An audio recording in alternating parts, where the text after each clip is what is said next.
durante uma grande campanha na cidade de Oakland, na Califórnia, em 1922. Aimee Semple McPherson foi inspirada a chamar sua mensagem de quadrangular, através de uma pregação sobre a visão do profeta Ezequiel dos 4 querubins, com 4 rostos que simbolizavam o quádruplo ministério de Jesus Cristo: o Salvador, o batizador com o Espírito Santo, o grande médico e o rei que há de voltar para arrebatar a sua igreja. Sua mensagem nunca mudou, mas recebeu nova ênfase quando ela começou a proclamá-la com o nome dado por Deus: Evangelho Quadrangular.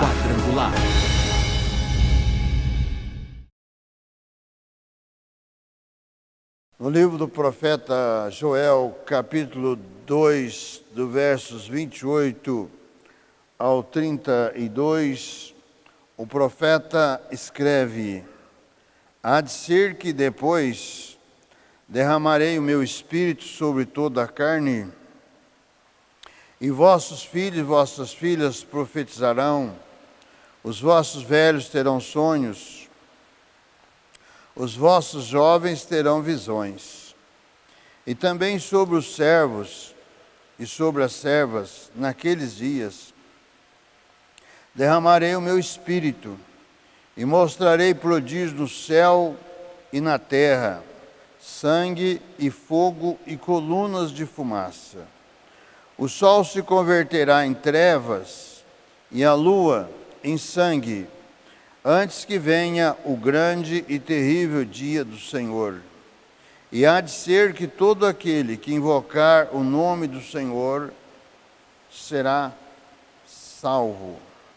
O profeta Joel, ele está profetizando para Israel, e é uma das profecias mais profundas do Velho Testamento, em que faz uma exortação para que Israel volte para Deus, para que Israel se converta dos seus pecados e volte para Deus. Aqui nesse versículo que nós lemos, o profeta Joel, que profetizou em torno de 835, 830, segundo a escatologia, antes de Cristo, ele está trazendo uma mensagem sobre a promessa da efusão do Espírito Santo. E também faz aqui menção a respeito, no versículo 31, que o sol se converterá em trevas e a lua em sangue, antes que venha o grande e terrível dia do Senhor. Qual será o dia do Senhor? O dia do Senhor é referente à segunda vinda de Cristo, depois da grande tribulação, quando Cristo virá para implantar o seu reino do milênio. E nós, dentro do conceito evangélico cristão, há uma menção a respeito da lua de sangue, que é profetizada aqui pelo profeta Joel. Nós estamos num país chamado Brasil, extremamente religioso, mas também extremamente supersticioso. E essa superstição, ela vem para o meio evangélico. Ela vem para líderes evangélicos que, embora conheçam a palavra de Deus, mas como a euforia das superstições. Elas são chamativas, elas são produtivas. Então, muitos se apegam a isso. Nós vamos falar muito sobre a lua vermelha. E a NASA destacou uma foto da lua vermelha, ou da lua de sangue, como alguns colocam, é a lua avermelhada. E essa lua de sangue ocorre quando um eclipse lunar e uma superlua ocorrem simultaneamente. A lua de sangue é um dos fenômenos astronômicos mais belos que podemos observar a olho nu, como ocorreu há poucos dias atrás. E segundo a Agência Espacial dos Estados Unidos, a NASA, as superluas acontecem, em média, uma vez por ano. No entanto, em 2015, o fenômeno ocorreu 3 vezes durante o ano. A lua de sangue, por sua vez, é algo raro de se presenciar, pois depende do eclipse total lunar ocorrer justamente no período da superlua. Então nós vemos que isto é um fenômeno astronômico. Mas as superstições religiosas traz isto para o meio religioso. E inclusive colocando até essa lua de sangue como um sinal para o arrebatamento da igreja. No entanto, o que o profeta Joel está profetizando não é para o período da igreja. Nós precisamos tomar muito cuidado com a questão do Velho Testamento e do Novo Testamento. O Velho Testamento estava o povo de Israel, o povo escolhido de Deus, eles estavam debaixo de uma lei de Moisés, porque conforme escreve o apóstolo Paulo na carta aos Romanos, a lei foi dada como um aio, para que pudesse chegar em Cristo. Então, uma forma, mas hoje, com Cristo, nós estamos vivendo o período da graça. E tem a promessa de Jesus de o arrebatamento da sua igreja. O nome Joel significa o Senhor é Deus. Ele foi profeta em Judá e Jerusalém. Então esse sinal da lua de sangue, como é colocado, aqui o profeta é bem específico, ele está falando sobre a promessa da efusão do Espírito Santo, ou seja, em que toda a carne seria alcançada pelo meu Espírito. Diz aqui o versículo 28, e há de ser que depois derramarei o meu Espírito sobre toda a carne, e vossos filhos e vossas filhas profetizarão, os vossos velhos terão sonhos, os vossos jovens terão visões. O profeta não está falando somente agora para o povo de Israel. Ele está aqui também falando para todas as nações.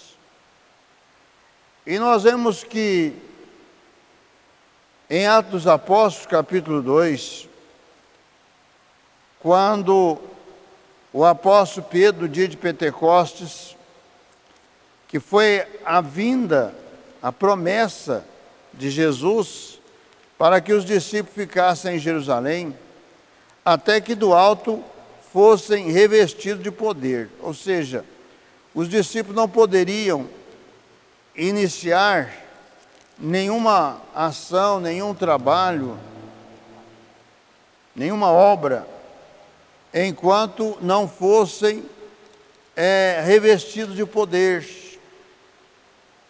Porque Jesus disse: eu vou, mas enviarei o Consolador, que é o Espírito Santo. Então, em Atos, capítulo 2, do versículo 16 ao 21, quando o apóstolo Pedro traz ali a sua mensagem, ele declara, versículo 16 ao versículo 21, estes homens não estão embriagados, como vós pensais, sendo esta a 3ª hora do dia. Ou seja, era bem cedo, em que o Espírito Santo desceu sobre aqueles quase 120 discípulos, conforme registra no capítulo 1 de Atos, que eles ficaram ali em Jerusalém, orando, esperando e aguardando a promessa do Espírito Santo, e eles estavam ali reunidos, e consistia aqueles discípulos de quase 120 pessoas. No capítulo 1, no versículo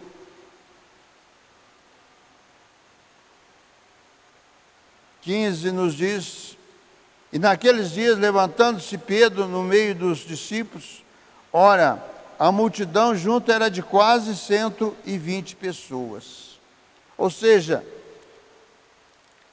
a resultante do ministério de Jesus foi quase 120, que permaneceram depois que Cristo foi crucificado, e mesmo depois de ressuscitado, e que apareceu por várias vezes.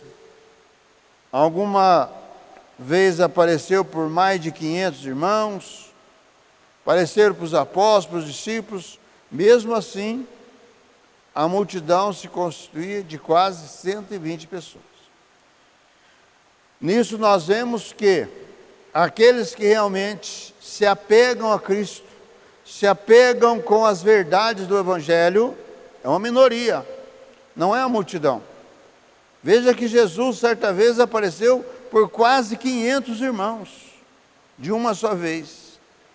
E aqui nos é relatado que estavam reunidos quase 120 pessoas, aguardando aquela promessa que Jesus disse: ficar em Jerusalém, até que do alto sejais revestidos de poder. E aqui é declarado no versículo 16, por Pedro, que estava trazendo ali uma mensagem, depois que todos foram cheios do Espírito Santo, falaram em línguas estranhas. As línguas que aqueles discípulos Galileu, que eram da parte mais pobre da Galileia, eram ex-pescadores, eram pessoas de pouca cultura, como declara o apóstolo Pedro na sua carta, que ele era indouto, ou seja, de pouco conhecimento, em relação aos conhecimentos do apóstolo Paulo. Então, esses discípulos, que menosprezados, digamos assim, na sociedade atual, inclusive entre os religiosos da época, eles foram cheios do Espírito Santo. E nos é relatado pelo apóstolo Pedro que era bem cedo, sendo esta a 3ª hora do dia. Ou seja, 6 horas da manhã, quando os discípulos foram cheios do Espírito Santo, e eles foram considerados pela multidão, que viam que eles estavam falando em línguas diferentes, embora todos aqueles que estavam ali estavam entendendo o que aqueles discípulos estavam falando na sua própria língua.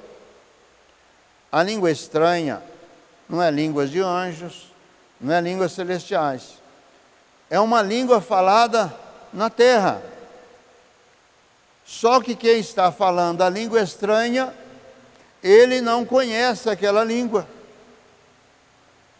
E é por isso que tem o dom de interpretação de línguas. Então, quem tem este dom, quando se fala uma língua estranha, pelo Espírito Santo interpreta aquela língua que está sendo falada. Mas no dia de Pentecostes, todos que estavam ali, de toda a parte do mundo de então, que estava na festa de Pentecostes, eles receberam uma mensagem em língua, nas suas próprias línguas, a respeito de Cristo, que Cristo era o Senhor, que Cristo era o Salvador, que Cristo havia ressuscitado dentre os mortos. Mas eles foram considerados, como declara Pedro, como se estivessem embriagados naquela 1ª hora do dia. E continua o apóstolo Pedro dizendo: mas isto é o que foi dito pelo profeta Joel. E nos últimos dias acontecerá, diz Deus, que do meu Espírito derramarei sobre toda a carne, e os vossos filhos e as vossas filhas profetizarão, os vossos jovens terão visões, e os vossos velhos sonharão sonhos. E também do meu Espírito derramarei sobre os meus servos e minhas servas, naqueles dias, e profetizarão, e farei aparecer prodígios em cima no céu, e sinais embaixo na terra, sangue e fogo e vapor de fumaça. O sol se converterá em trevas e a lua em sangue, antes de chegar o grande e glorioso dia do Senhor. Aqui o apóstolo Pedro está repetindo esta profecia do profeta Joel, demonstrando que a palavra de Deus estava se cumprindo, não somente sobre eles, os judeus, mas também para toda a carne, porque a graça de Deus se manifestou em Cristo Jesus para todos os homens. E é específico que esta lua de sangue, ela acontecerá tão somente no período da grande tribulação, porque no livro de Apocalipse, capítulo de número 6, e é bom frisar que o Apocalipse, a partir do capítulo 4 de Apocalipse,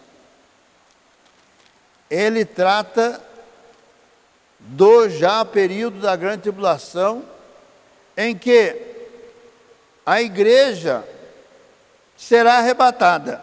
Sem o arrebatamento da igreja, não começa o período da grande tribulação e não se manifestará o anticristo.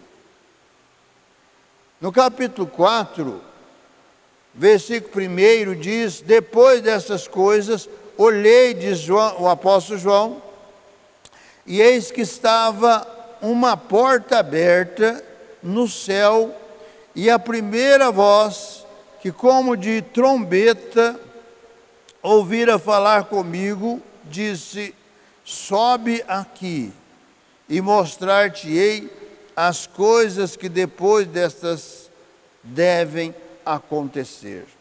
Então aqui começa um chamado, uma revelação para o apóstolo João, para que mostrasse a ele tudo o que iria acontecer a partir do momento do arrebatamento da igreja. E no capítulo 6, no versículo 12 de Apocalipse, que já está aí no período da grande tribulação, nos diz: e havendo aberto o sexto selo, olhei, e eis que houve um grande tremor de terra, e o sol tornou-se negro como saco de cilício, e a lua tornou-se como sangue. Então, essa lua de sangue não é para ser aplicada nos dias de hoje, como que se fosse um sinal neste período da igreja. O sinal do período da igreja é as promessas de Cristo. Eu vou vos preparar lugar, de Jesus, do Evangelho de João 14. Eu vou vos preparar lugar, para que onde eu estiver, vós estejais também. Jesus diz aqui no capítulo 14: não se turbe o vosso coração, credes em Deus, credes também em mim. Na casa de meu Pai há muitas moradas. Se não fosse assim, eu vou-lhe teria dito, pois vou vos preparar lugar. E se eu for e vos preparar lugar, virei outra vez e vos levarei para mim mesmo, para que onde eu estiver, estejais vós também. Então a promessa de Cristo é o arrebatamento da sua igreja. E Jesus também faz a menção sobre a lua de sangue no Evangelho de Mateus, capítulo 24, e no versículo 29 e 30, Jesus falando sobre, fazendo um relato sobre todo o período da igreja e também do povo de Israel, e também do período da grande tribulação. Jesus, capítulo 24, 29 e 30 do Evangelho de Mateus, Jesus declara: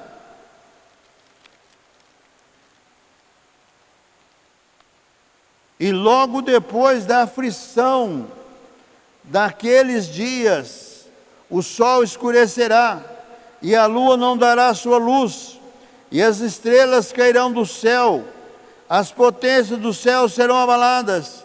Então aparecerá no céu o sinal do Filho do Homem, e todas as tribos da terra se lamentarão, e verão o Filho do Homem vindo sobre as nuvens do céu, com poder e grande glória.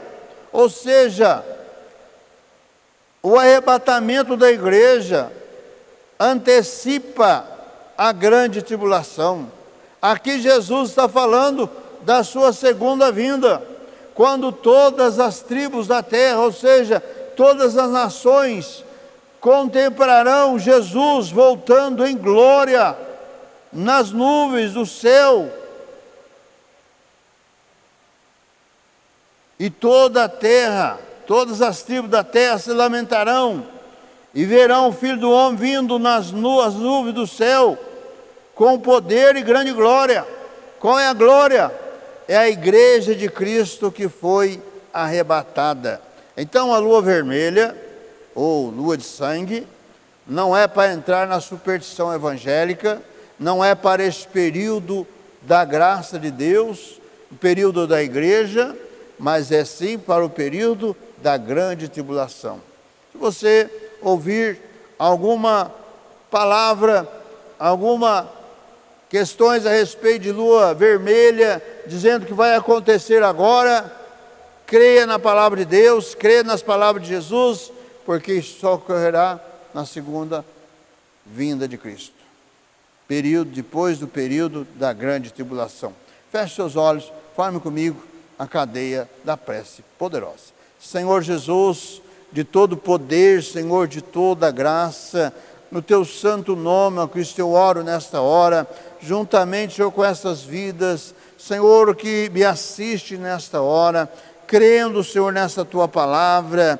Ó Deus, que o teu Espírito Santo possa estar, Senhor, esclarecendo, possa estar abrindo os entendimentos, para que, Senhor, não recebam as falsas doutrinas, não recebam as heresias, não recebam, Senhor, aquilo que está contrário à tua palavra, mas que busquem na tua palavra o conhecimento, o entendimento, para saber que a tua palavra se cumpre nos nossos dias, e a esperança é a tua igreja, que vai ser arrebatada segundo as tuas promessas. Senhor, toca nesta hora, com o poder da tua graça, por sobre cada lar, por sobre cada família, por sobre cada empresário, cada comerciante, por sobre cada trabalhador e trabalhadora, que esta tua palavra seja a palavra viva e poderosa, para abençoar a cada coração, a cada entendimento. No teu santo nome, ó Cristo, eu oro, eu abençoo para a sua glória. Amém. Participe conosco deste ministério, com a sua oração, com a sua participação, e também divulgando para os seus parentes, amigos e vizinhos esta obra gloriosa do Senhor Jesus Cristo. O nosso compromisso é de levar as verdades do Evangelho do Senhor Jesus Cristo para todo o Brasil, e você poderá participar conosco, com a sua oração, com a sua presença, e também você poderá, com os seus dízimos, com as suas ofertas, e também como mensageiro da esperança, proporcionar para que alguém possa levar esta mensagem verdade, nestes dias de cumprimento da palavra de Deus, em que está próximo o arrebatamento da igreja do Senhor Jesus Cristo. Participe conosco deste ministério para todo o Brasil. Visite também no YouTube, programa Cristo Esperança Nossa. E também faça a sua inscrição ali no nosso canal no YouTube. Na barra do nosso vídeo está lá para você fazer a sua inscrição. E também visite o nosso site www.quadrangularirindependente.com.br. Ali tem todas as informações a respeito da nossa obra. E também todos os domingos às 18h30, noite da bênção para a família. Venha colocar a sua família no altar de Deus, para que haja vitória na sua casa, no seu lar, na sua família. Todos os domingos, 18h30, em nossa sede nacional, a rua Olegário Maciel, número 155, no bairro de Vila Cruz. E às quintas-feiras, 19h30, a noite da vitória. Venha participar, venha receber a sua bênção na noite da vitória. Venha participar da corrente da vitória às quintas-feiras, 19h30. Divulgue este programa para os seus parentes, amigos e vizinhos.